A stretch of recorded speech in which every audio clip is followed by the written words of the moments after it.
Am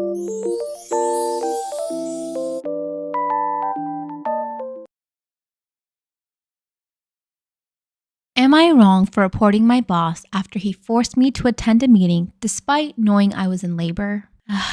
Why were you not on maternity leave? Second of all, I wouldn't have gone. But let's see how he coerced you into this. I, 28 female, have been working at my company for 5 years, and until recently, I loved my job. I was 8 months pregnant when this happened, about a month ago, so I started having contractions while at work. Since I was not due yet, I thought it was just Braxton Hicks because they weren't that intense. Just a week before that, I had experienced Braxton Hicks and went to the hospital, but it was a false alarm. This time, I was still working when the contractions started in the morning, and I again thought it was Braxton Hicks. I didn't want to cause a scene, so I tried to keep working. Last time I went to the hospital, my boss, John, 45 male, made sarcastic comments about me being overly dramatic and joked about how I should schedule my labor around important meetings. I would have reported him then and there the first time. Ain't funny. I have social anxiety and tend to take people's crap without pushing back, so I just took it. At least you're aware of women, you can hopefully work on it because you shouldn't let people push you because they're gonna keep pushing. By noon, the contractions were getting stronger and closer together. I knew it was real labor. I needed to go to the hospital. I informed John that I was in labor and needed to leave. He rolled his eyes and said, "Just stay for the meeting at 1 p.m. It's crucial and we need you there." Can I just say, as someone who works and has a great boss and has had very bad bosses in the past, it makes the world of a difference. The fact that he's even in asking you to stay pisses me off, where he should be like, "No, go, let me get you an ambulance. I mean, what do you need from me?" That should have been his reaction. He rolled his eyes at you and asked you to stay. HR violation. I was stunned. I reiterated that I was in active labor and needed to go to the hospital immediately. John snapped back. "It's just a meeting. Sit through it and then you can go. It's not like the baby is going to pop out right now." Feeling pressured and scared for my job, I reluctantly stayed.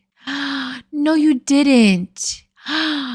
Nothing would have happened. Oh, I feel so bad. I think a lot of workers don't know their rights, especially when it comes to situations like this. He is violating so many codes of conduct. The meeting lasted an excruciating 2 hours. By the end of it, I was in so much pain that I could barely walk. I finally left and drove myself to the hospital, where I was admitted immediately. You drove yourself? He didn't even get you means of transportation? Oh, get this man fired. My husband reached 30 to 40 minutes later because he was on the other side of a town for a meeting. My daughter was born later that evening, thankfully healthy despite the delay. When I told my husband what had happened, he was furious and insisted we report John to HR. I was hesitant because I didn't want to jeopardize my job, but I agreed it was the right thing to do. HR was appalled and assured me they would handle the situation. John has since been suspended pending an investigation. The real kicker? During the investigation, it came out that John had emailed the entire office while I was in labor complaining about my lack of commitment and making fun of me for overreacting. He even implied that I was using my pregnancy as an excuse to get out of work. Wow! On the company email too, this was... Now my coworkers are pissed at me, saying I overreacted and that I should have just sucked it up for the sake of the company. Ew! Girl, find a new job! What is wrong with these people? I've even received messages and emails from a few colleagues saying that I've ruined John's career and that he was just doing his job under pressure. One even said that I should have toughed it out like their wife did during her pregnancy. Oh my God, I'm gonna swear. I can't do this. The stress from this whole ordeal has made it difficult to enjoy my first few days with my newborn. I'm constantly second guessing myself and feeling guilty, despite knowing I did what was best for my baby and me. To make matters worse, the interim manager who took over from John is even worse. He's made it clear to everyone that he resents my action and has made my return to work unbearable. Now that my maternity leave is over, I find myself isolated at work. People give me side eyes and whisper about me. During lunch, I'm alone because no one wants to sit with the troublemaker. Girl, you gotta find a new company or be remote. Screw that shit. It feels like high school all over again. I dread going into work every day and facing the hostility and judgment. I never imagined that doing what was right for my health and my baby's well-being would turn my colleagues against me like this. It's gut-wrenching to feel so isolated and vilified for simply standing up for myself and my rights. I cry most of the time when I come home and sometimes even in the office washroom when someone passes a comment. In the worst moments, I get mad at my husband and blame him for making me tell HR. And even though I know he did the right thing, he's so sweet and never takes it to heart. I apologize soon after, but he always says he wasn't even mad and that he understands how I'm feeling, especially since I'm just 1 month postpartum. You're back to work 1 month? I hate this country sometimes, man. How can these corporations make millions and millions but can't afford these moms a sustainable time away with their baby? He says I should take action and complain, but I don't want to make things worse. He's also saying he can't see me like this and that I should just quit because it's hurting him. I don't know what to do. I'm just such a sensitive and emotional person in general, and now it's been worse since giving birth. Am I the asshole for reporting my boss after he forced me to attend a meeting despite knowing I was in labor? My 25 female, husband 27 male is angry because I'm pregnant with twins and he only wanted one kid. This is why biology is like a mandatory class growing up in school, because it teaches you these things that we don't have control over this. Unless you do IVF. If you conceive naturally, you do not know if you have 1, 2, or 3 kids. It's hereditary. 2, you don't get to pick how many eggs drop or if an egg splits. So for some background, my husband, 27 male, and I, 25 female, have been together for 5 years, married for 2. My husband grew up in a very strict and traditional family. His parents were very religious, and they had 8 children. My husband is a second-born child, but he has an older brother who is severely disabled. So growing up, his parents forced him to basically raise and watch over all of his siblings. Growing up, my husband had no childhood. From the moment he was able to do things independently, his parents forced him to grow up too fast. Directly after school, he was forced to feed, bathe, change, and take care of his older brother. And on top of that, he was expected to take care of all 6 of his younger siblings. His parents were very neglectful. His mom was only attentive to her children when they were babies, but once they started walking and becoming their own person, she kind of stopped being a mother.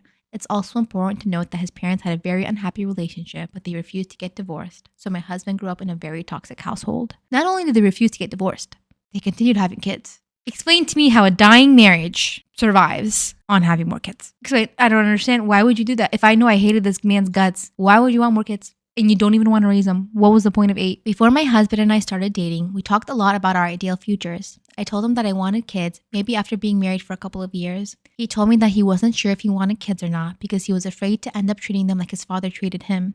And as much as he loved to have his own kids, it would destroy him if he became another version of his father. I was already in therapy at the time, so I suggested he look into therapy as well. Shortly after we started dating, he began seeing a therapist. He has really come a long way, especially learning to love himself, and I'm proud of him. After almost 2 years in therapy, he told me that he changed his mind about kids. He explained that therapy helped him realize that he was just afraid of becoming his father, and he's actively learning to unlearn toxic behaviors that he grew up in. He also explained that he was open to the idea of kids in the future and wanted to be the father he never had. Well, we've been married for 2 years, and both have stable jobs. So earlier this year, I brought up kids and how I wanted to start trying for a baby. He admitted that he was a little scared, but he was ready to be a dad. We had multiple long conversations about the type of parents that we wanted to be, our parenting style, and what we deemed as unacceptable behaviors for parents. And my husband mentioned that he only wants to have 1 kid.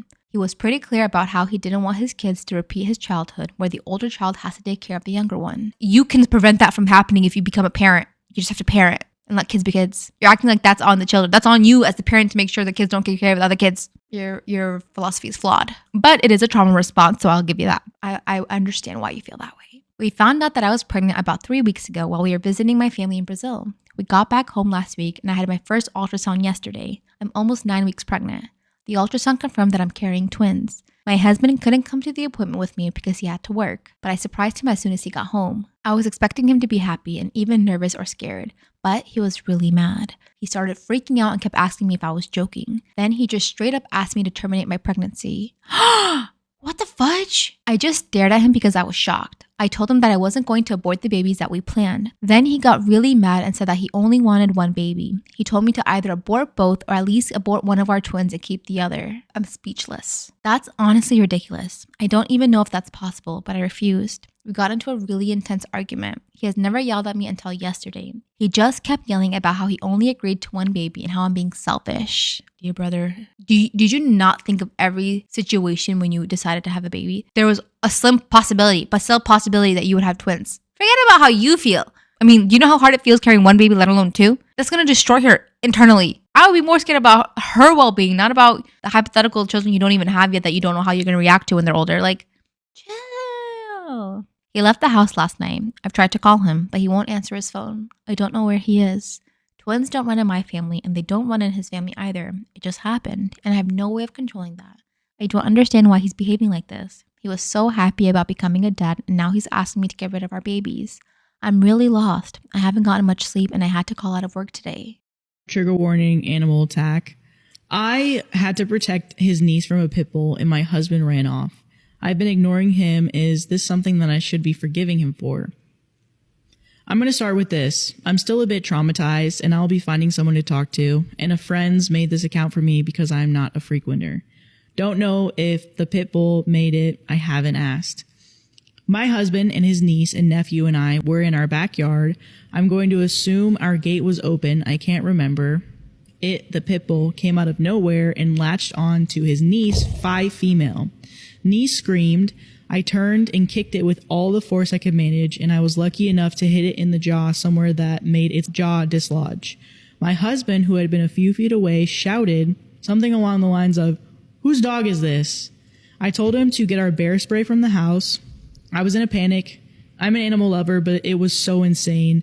The pit bull seemed almost rabid. I don't think it was in hindsight. It wasn't foaming at the mouth. It was just crazed. My husband ran, but not towards the house. He literally ran out of the fence gate and shut it behind him. Not towards his niece or nephew, who was also present in the outdoor bassinet that I managed to all but toss into the picnic table to make sure it was out of the dog's reach while holding his niece off my shoulder. I put her on the barbecue to keep her out of reach, but the dog was literally jumping and snapping, and I was worried that if I tried to carry her, I'm sure it would have managed to grab her out of my hands. It chased me when I ran for the shovel, but then I swung at it, and I swung at it until it stopped. I don't think I will ever forget the sound or the feeling. It was so high stress, I didn't even realize that it had bit me twice. I haven't spoken to him for a week, and even though we live in the same house, I didn't ask where he went. He only came back a few minutes later to pack us into the car and drive us to the hospital. He's getting angry that I'm giving him the silent treatment, but I feel like it's his fault that I had to possibly end that animal. If he had gotten the bear spray, I literally keep it in my purse for if I'm ever attacked by an animal or otherwise, then I don't think I would have needed to do what I did. It was literally just inside the door, and he knows where I keep it. Instead, he literally took off to God knows where. Me and 2 children that I'm not even related to could have died. It might not be relevant, but I don't even like kids. I am staunchly child-free, and he is the one that offered us to babysit for the weekend. I don't know if this is grounds for divorce. I'm not sure if I could even look at him. Any attraction I had to him is pretty much gone. He tried to touch me yesterday, just to move me so he could pass, and I smacked his hand away without even thinking about it, like he was just some stranger at a bar, because it was literally just jarring. He's just skulking around trying to talk to me and then getting frustrated and then skulking more. I wasn't expecting him to be macho and fistfight the freaking dog, but at least follow instruction. At least not leave me in a life and death situation with a toddler and an infant. Should I be able to chalk this up to a moment of panic? I don't even know if I want to hear him out. Update. For everyone worried about my mental health, I did get through an app with my work yesterday because I decided I really need it and labeled it high priority. However, it felt like it was just a parliamentary meeting, and she wanted to get me to feel a little bit better and comfortable because I was visibly tensing up whenever I started talking about it, and she even noticed it through the video chat. Last night, also, I told my husband I needed space. I apologized that I don't have much more of an update on our relationship than that. I wasn't as nice as I wanted to be. He argued and didn't want to leave, but it's my house. I told him I just didn't want to look at him, that I couldn't look at him. He cried, and I hate that I felt apathetic towards it. I haven't slept well, so I'm not sure. I'm just overtired and still so shaken, though. I was also emotionally exhausted after the appointment, so that might have added to it. I got a few questions about his sister and her husband, so I thought I'd answer. They aren't speaking with him. I don't know when it happened. I was definitely out of it at the hospital while I was getting the stitches and everything. But I do think after I was done blubbering and trying to explain how something so terrible happened to their little girl under our watch, they apparently asked him where he was. I still haven't talked to him about where he went, so I don't know. However, it clearly didn't satisfy them. Her niece just got out of the hospital yesterday, so that really triggered everything, and a lot happened. I had sent flowers and a bear and this one toy thing she had been asking about. I didn't go to the hospital, though. I was scared her seeing me would make her nervous, but his sister and her husband sent me flowers, and it made me bawl again. I'm just feeling like a freaking mess, to be honest. The father sent me a long message that I haven't been able to get through, but it's the sweetest thing anyone ever sent me. He also sent me an $1,000 Visa gift card. I literally thought I was reading the amount wrong. They are good people, and I still feel terrible I couldn't have done more for her. Everything's just replaying in my head. Anyway, I obviously haven't looked into filing yet, but I'm not against the idea of it, and it really did help me feel better about wanting a divorce over this. I know fight or flight can't be helped, but now I think I realize that it's okay to not want to be with someone who would leave you behind. I think I can say I'm a fighter, and I want a fighter with me. Maybe he'd be better off with a runner instead. Then at least he wouldn't be leaving someone behind. I don't know. It feels like I'm done, but I also just am a mess, so right now I'm just glad I have space. Thank you everyone for making me feel like I wasn't being ridiculous though. I think it always feels like it should be multiple issues that tear a marriage apart, unless it's infidelity or something, and it feels like I know he may not have meant to betray me, but he still did. Whatever his reasoning, not sure then when I'll be speaking to him, but I'll try to update then.